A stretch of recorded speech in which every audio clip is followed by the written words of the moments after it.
Now जो next learning outcome हमें achieve करना है वो है class B transformer less push pull amplifier. तो transformer coupled class B push pull amplifier जो हमने पढ़ा उसमें आपने देखा कि कितने सारे एडवांटेजेस आपको देखने को मिले। अब हम पढ़ेंगे ट्रांसफॉर्मर लेस। तो ट्रांसफॉर्मर कपलिंग के बाद ट्रांसफॉर्मर लेस पढ़ने का रीजन क्या होता है? क्योंकि जो ट्रांसफॉर्मर कपल्ड होते हैं ना उसमें एडवांटेजेस तो बहुत सारे हैं, नो डाउट, लेकिन ट्रांसफॉर्मर के कारण जो आपका सर्किट होता है बहुत ज्यादा बल्की हो जाता है। ठीक है, तो ट्रांसफॉर्मर लेस में आपको बस यही एडवांटेज मिलता है कि सर्किट जो होते हैं ज्यादा बल्की नहीं होते। तो ये जो एम्पलीफायर है, पहले मैं इसका डायग्राम बना देता हूं, फिर जो हम थ्योरी पार्ट है वो डिस्कस करेंगे। तो ये जो है आपका, ये है आपका transformer less class B push pull amplifier. इसमें यहां पर फर्स्ट ट्रांजिस्टर को मैं Q1 ले लेता हूं, सेकंड ट्रांजिस्टर को मैं Q2 ले लेता हूं। यहां पर आप ध्यान से अगर देखेंगे तो जो आपका Q1 ट्रांजिस्टर है वो है आपका NPN ट्रांजिस्टर और Q2 ट्रांजिस्टर है वो है आपका PNP ट्रांजिस्टर। क्योंकि आप दो अलग अलग ट्रांजिस्टर्स यूज करते हैं, PNP और NPN, जो कि आप वहां नहीं करते थे ट्रांसफॉर्मर कपल में, दोनों NPN थे आपके, आप देख सकते हैं फिगर में। तो इसलिए ये जो एम्पलीफायर है, ठीक है ना, this class B power amplifier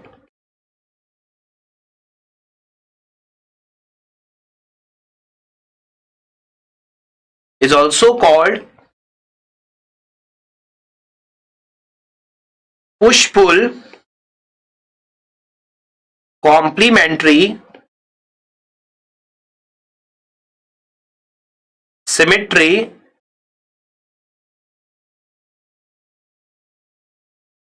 class B amplifier.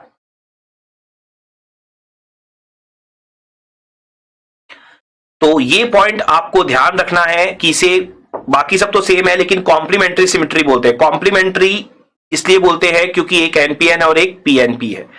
ठीक है, सिमेट्री आप देखेंगे कि फिर से आपको वैसे ही वेव फॉर्म मिलेगी जैसा आपको पुराने वाले क्लास बी पावर एम्पलीफायर में मिली थी।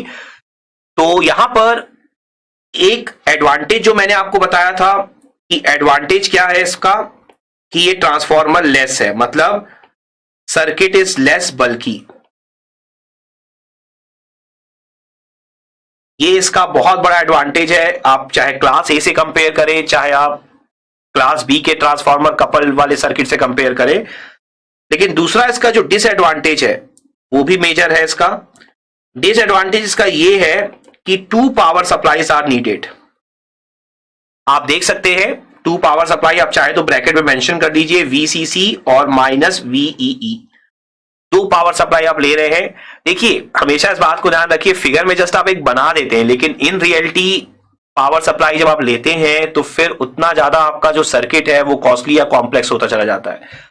तो ये भी एक मेजर डिसएडवांटेज आपका होता है कि 2 पावर सप्लाई आप ले रहे हैं। लेकिन अगर आप बाकी चीजों की देखेंगे तो आप देखेंगे कि एग्जैक्टली आपका सेम आंसर आने वाला है।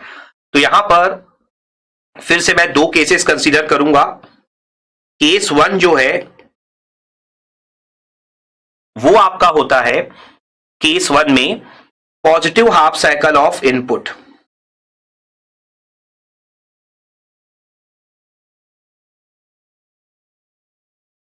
जब आप positive half cycle of input लेते हैं तो आप देख सकते हैं सेम इनपुट ही है, जो ऊपर भी लग रहा है नीचे भी लग रहा है। एक बात ध्यान रखिएगा, अगर आप पुराने वाले क्लास बी पावर एम्पलीफायर से कंपेयर करेंगे तो वहां पर सेम इनपुट नहीं था जो ऊपर लग रहा था जो नीचे लग रहा था। सेम इनपुट का पॉजिटिव पोर्शन ऊपर लग रहा था, नेगेटिव पोर्शन नीचे लग रहा था। वो अलग सिचुएशन थी, +-VS ऐसे लग रहा था वो। ठीक है, पॉजिटिव वाला ऊपर जा रहा था, नेगेटिव वाला नीचे। यहां पर ऐसा नहीं है। यहां पर अगर आप फिगर को ध्यान से कंपेयर करें तो ये सेम इनपुट देखिए शॉर्ट है, सेम इनपुट यहां तक पहुंचेगा, फिर ये पूरा पाथ शॉर्ट है तो सेम इनपुट यहां तक पहुंचेगा VB1 तक, और ये पाथ भी पूरा शॉर्ट है तो सेम इनपुट कहां तक पहुंचेगा VB2 तक। तो सेम ही इनपुट आपको ऊपर जाना है, मतलब ऊपर पॉजिटिव जाएगा तो नीचे भी पॉजिटिव जाएगा, ऊपर नेगेटिव जाएगा तो नीचे भी नेगेटिव जाएगा। आप क्लियरली देख सकते हैं पूरा पूरा शॉर्ट है पाथ आपका। ठीक है, तो यहां पर अब अगर आप देखें for positive half cycle of input VB1 positive होगा, VB2 भी क्या होगा, पॉजिटिव होगा। दोनों का बेस वोल्टेज आपका पॉजिटिव होगा। लेकिन पिछली बार से फिर फर्क क्या है और क्यों सेम आंसर आएगा आपका? क्योंकि पिछली बार आपने क्या किया था, दोनों एनपीएन लिए थे। तो ऊपर वाले को प्लस मिलते था, नीचे वाले को माइनस, तो माइनस वाला ऑफ हो जाता था, प्लस वाला ऑन हो जाता था। यहां पर आप बोलोगे दोनों को प्लस प्लस मिल रहा है, फिर दोनों में से एक ऑन एक ऑफ क्यों होगा फिर इस बार? क्योंकि ध्यान से समझिए, एक एनपीएन है और एक पीएनपी है। तो जब VB1 पॉजिटिव मतलब Q1 जो कि एनपीएन है उसको पॉजिटिव मिलेगा, तो मैंने आपको बहुत बार सिखाया हुआ है कि एनपीएन जो है वो पॉजिटिव में ऑन होता है और पीएनपी नेगेटिव में ऑन होता है। तो होगा क्या कि जो ट्रांजिस्टर Q1 है वो आपका हो जाएगा ऑन, और ट्रांजिस्टर Q2 जो पीएनपी है, मैंने ऊपर आपको शो कर दिया है कौन सा ट्रांजिस्टर क्या है, तो पीएनपी आपका क्या हो जाएगा? ऑफ हो जाएगा। क्लियर है अच्छे से? तो फिर क्या होगा आप देखिए, फिर से हम करंट्स को शो कर लेते हैं। हम जानते ही, हमने पिछली बार भी डिस्कस किया है कि ऑन का मतलब क्या होता है शॉर्ट सर्किट, ऑफ का मतलब क्या होता है ओपन सर्किट। तो जब ये Q2 वाला ओपन हो जाएगा तो देखिए करंट जो कलेक्टर करंट है वो ऐसे फ्लो होगी। आप नाम दे दीजिए फिर से, जैसा आपने लास्ट बार नाम दिया था I1। अगर बीटा को बहुत ज्यादा हाई लेके चल रहा हूं जैसा हमने हर बार करते हैं, तो ये भी क्या हो जाएगा I1, मतलब बेस करंट को आप नेग्लिजिबल लेके चल रहे हैं। ठीक है, तो I1 और देखिए चूंकि Q2 ऑफ है ना, तो पूरा का पूरा I1 फिर से, और ये आपका I1। तो इस तरीके से मतलब लोड के थ्रू डाउनवर्ड डायरेक्शन में फ्लो होगा। क्लियर है पॉइंट अच्छे से? अब आप देखिए यहां से जब आप केस 2 की बात करेंगे, case 2,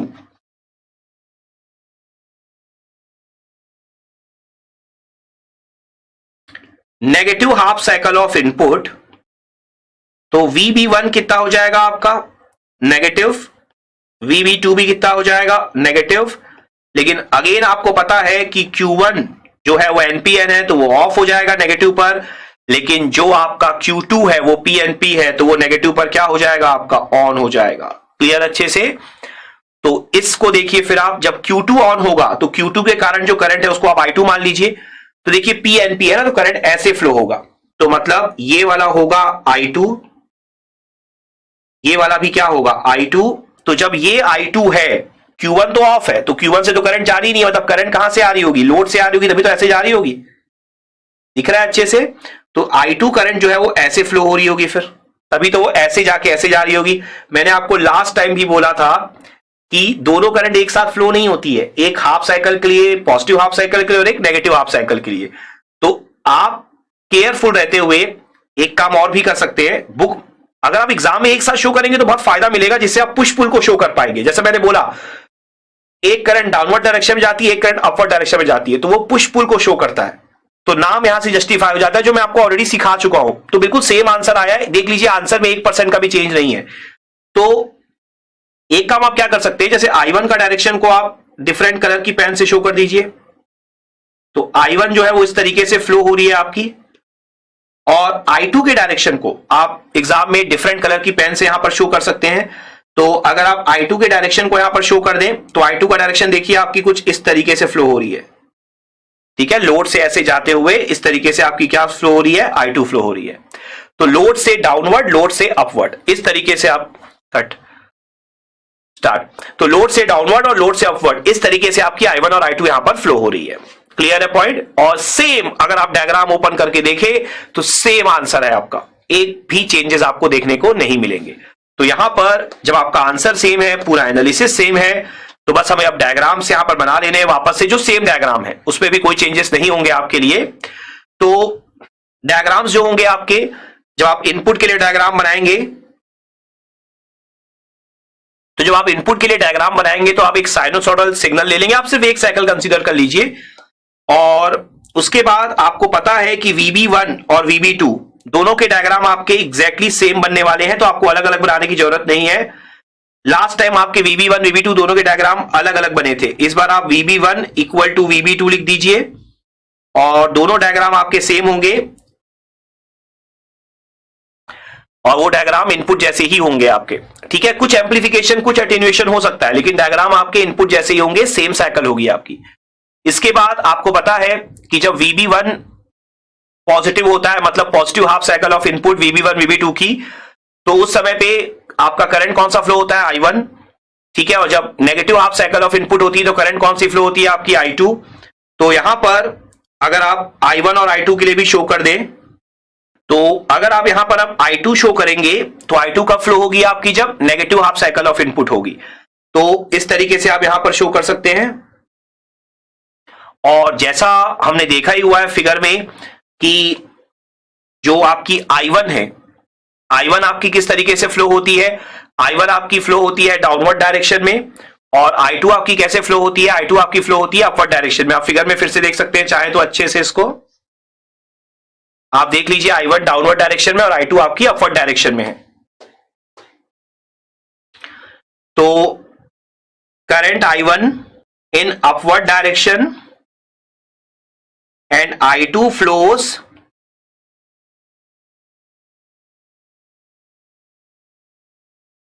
in downward direction through load।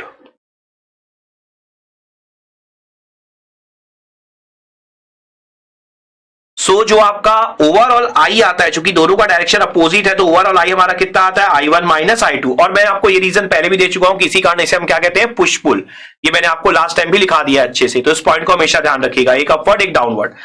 तो यहां पर अब अगर आप देखेंगे तो जो करंट आई आपकी बन जाएगी, तो जो आपकी ओवरऑल करंट आई आएगी वो आपकी, चूंकि आप I1 माइनस I2 लेते हैं, overall current I, basically overall current I का मतलब क्या है, ओवरऑल करंट आई का मतलब यह है कि आप बेसिकली इस तरीके से ले रहे हैं, यहां पर ये ले रहे हैं आप overall current I. Overall current I तो देखिए I1 सेम डायरेक्शन हो गया, I2 अपोजिट डायरेक्शन हो गया, तो I1 माइनस I2। तो आप सिंपली सब्ट्रैक्ट कर देंगे, तो जब आप सिंपली सब्ट्रैक्ट करेंगे तो I1 पहली हाफ साइकिल में I2 है नहीं, तो एनीथिंग माइनस 0 वही आ जाएगा आपका। दूसरी हाफ साइकिल में I1 0 है और I2 प्रेजेंट है, तो 0 माइनस एनीथिंग, माइनस में आंसर आ जाएगा। ठीक है, तो माइनस में आंसर आएगा तो नीचे चला जाएगा वो। तो आप देख लीजिए साइनोसॉइडल वेवफॉर्म आपको मिल जाएगी जो आपको चाहिए था। आपका टारगेट क्या था, इनपुट साइनोसॉइडल, आउटपुट भी क्या होना चाहिए, साइनोसॉइडल।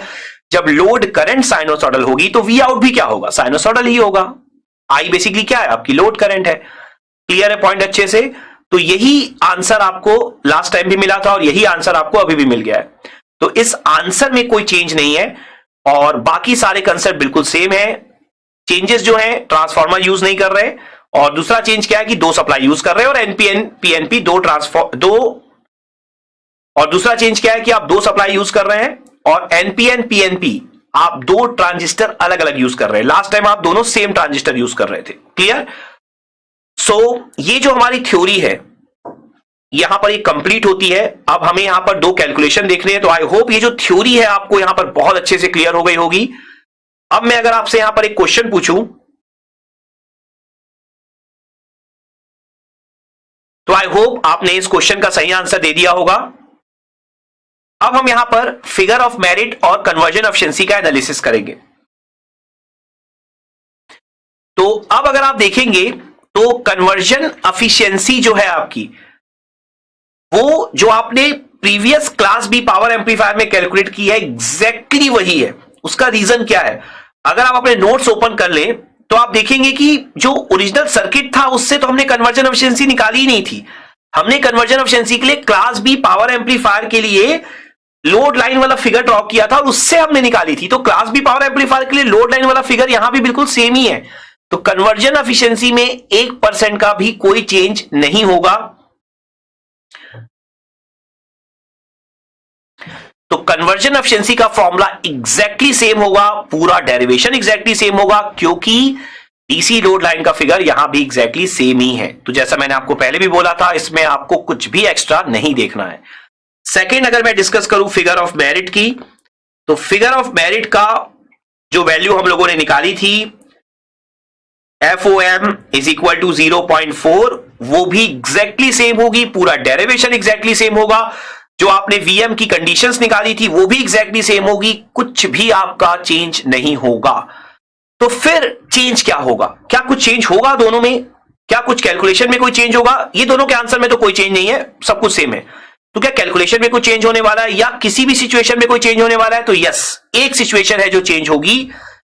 देखिए आपने लास्ट जो क्लास बी पावर एम्पलीफायर पढ़ा था वहां आपने ट्रांसफार्मर यूज किया था, अब आपने ट्रांसफार्मर यूज नहीं किया है। तो जब आपने ट्रांसफॉर्मर यूज किया था तो आपने एक कंसेप्ट लिखा था RL1 is equal to N square RL, मतलब जो लोड रेजिस्टेंस है सेकेंडरी वाइंडिंग से वो कितना रिफ्लेक्ट होगा प्राइमरी वाइंडिंग में, आउटपुट के साइड में, ये आपने लिखा था। और आपका फिर अफेक्टिव लोड रेजिस्टेंस होता था RL1। ये क्लियर है? अब चूंकि आपने ट्रांसफॉर्मर यूज नहीं किया है ना, तो अगर किसी फॉर्मूले में RL1 आ रहा होगा, वैसे तो इन दोनों फॉर्मूले में नहीं आता, लेकिन अगर आपको कभी जरूरत पड़ गई तो इस बात को ध्यान रखिएगा, चूंकि आपने ट्रांसफॉर्मर यूज नहीं किया है तो जहां जहां RL1 होगा उस जगहों पर आप सिंपली क्या यूज कर सकते हैं, RL, मतलब आप बेसिकली n की वैल्यू 1 ले लेंगे। सिंपल, अपने कैलकुलेशन लिखना नहीं है आपको कहीं भी, लेकिन अपने कैलकुलेशन में जब भी आप ट्रांसफॉर्मर यूज नहीं करेंगे तो टर्न्स रेशियो मतलब n की वैल्यू आप 1 अज्यूम कर लेंगे। उसके अलावा इसमें कुछ भी नहीं है जो आपको नया सीखना है। एक एक फॉर्मूला, एक एक इक्वेशन, एक एक डेरिवेशन, एक एक मीनिंग, सब कुछ सेम है, आप सिंपली उठा के वहां से कॉपी कर सकते हैं। क्लियर अच्छे से? तो आई होप आपको ये कंसेप्ट भी यहां पर बहुत अच्छे से समझ में आ गया होगा। एंड ये जो थर्ड लर्निंग आउटकम है, class B transformer less push pull amplifier, I hope ये आपने बहुत अच्छे से यहां पर अचीव कर लिया होगा। Let's have a quick knowledge check.